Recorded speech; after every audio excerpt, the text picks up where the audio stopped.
I'm Alex Bosenberg, Vice President of Regulatory Affairs for MEMA, and joining me is Emily Sobel, our Senior Manager for Regulatory Policy. And here today, we want to update all of you on our recent public comments to the National Highway Traffic Safety Administration's two different rules for automatic emergency braking.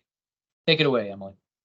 Thanks, Alex. So just to start, what is automatic emergency braking and what is NHTSA proposing in these rulemakings? Well, it's, as it said, it's automatic braking. It's part of collision mitigation technology that builds on things like forward collision warnings and electronic stability control. And it's all about helping make vehicles more safe and to working with the driver, alerting the driver, and if necessary, applying the brakes if the driver has not done so or has not braked sufficiently. And as I mentioned, there are two rules, one for light duty vehicles and one for heavy duty vehicles. Light duty is mostly passenger cars, light trucks, pickup trucks, and the heavy duty vehicle encompasses medium classes 3 through 6 and classes 7 and 8. Each one's a little different, particularly because the new car assessment program has done a good job of making AEB technology available in consumer vehicles, passenger vehicles, but that program does not go into medium and heavy duty, and so it's less evolved there. So the agency is doing two different rules with that in mind. Interesting. So you touched on it a little bit, but what are the key differences between the rulemakings for light duty and heavy duty vehicles? Well, I mentioned the evolution of technology is a little different between the two, and I'll talk about that again in a second. I think probably the thing that stands out the most is in light duty vehicles, there is a thing called pedestrian AEB, in which besides or in addition to avoiding collision with the vehicle in front of you, which is what the rules both do, this one also involves pedestrian safety, i.e. not hitting people.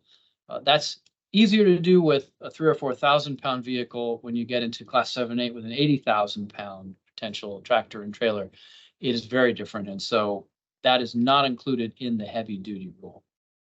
Another thing that's important in the heavy duty rule that we commented on is NHTSA, besides applying the law, the reason NHTSA had to write the rule for heavy duty, Congress told them to take the types of vehicle that are in Federal Motor Vehicle Safety Standard number 136 and write a law to make AEB mandatory there.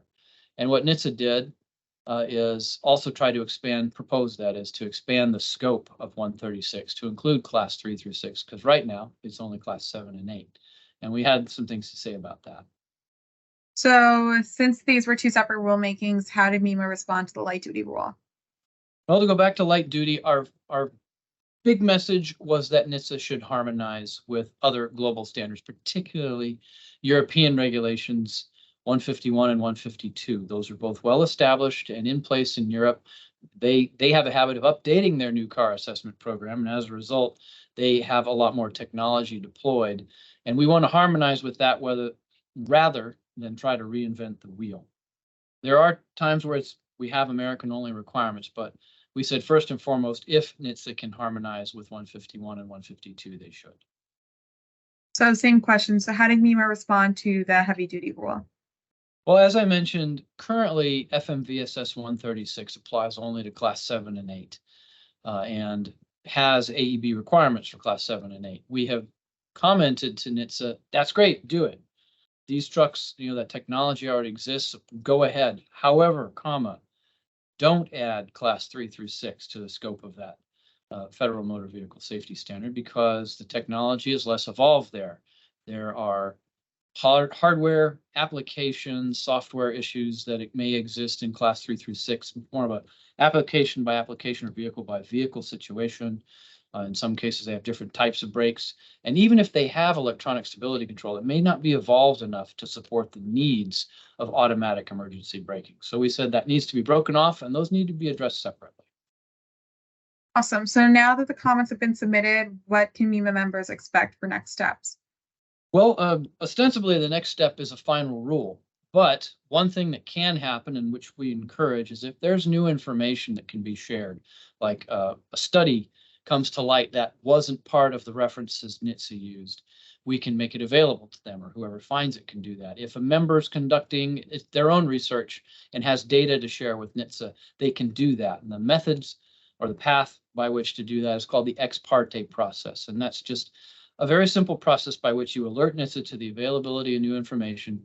You have a meeting with them, you share the information, it gets logged publicly so everybody knows the meeting took place, and then that gets added to the references and hopefully helps better inform the rulemaking outcome. So if anybody has more information to share, needs some help from us, or a contact made with NHTSA so they can do that, we're very happy to help. And if we come across new information, we'll share it in that manner if our members approve.